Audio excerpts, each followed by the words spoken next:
Good morning. Today's April 13th. This is Todd Graff. I'm Steve Rand, and this is the Gold Spot.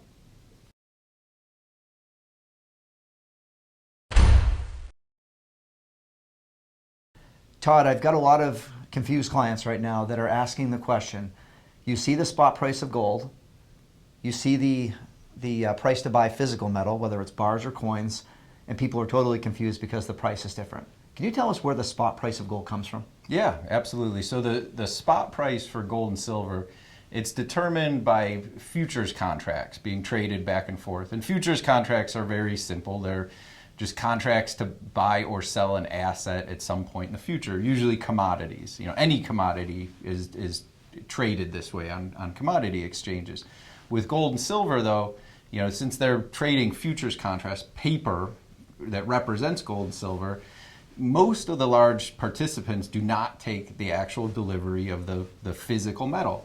So by doing this, there's been a lot of paper moving around, but not a lot of gold and silver being taken possession of by these large banks. That is starting to change recently. More entities are wanting to take the actual possession of the metal, which could change things as well.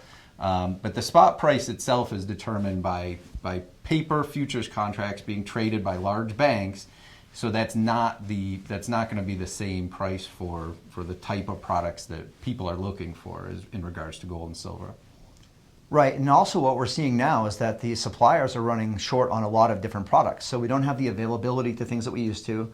A lot of that probably determined by the big banks that are doing what they can to keep the prices down to some degree. So it looks as though you should be able to buy something on paper or a physical product for the price on paper, but we know that's changed. The margins have gone up a bit.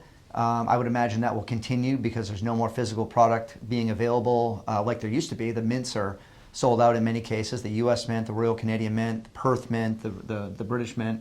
And what it's really causing is a major supply chain issue where they don't have the physical product to fill the demand, and therefore we're starting to see the price separation on that.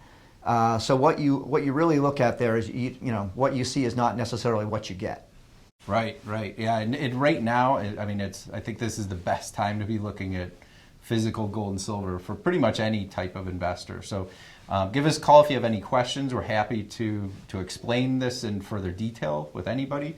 And yeah, catch us next week. That's it for the Gold Spot. And yeah, we'll see you next week, Wednesday. Thank you.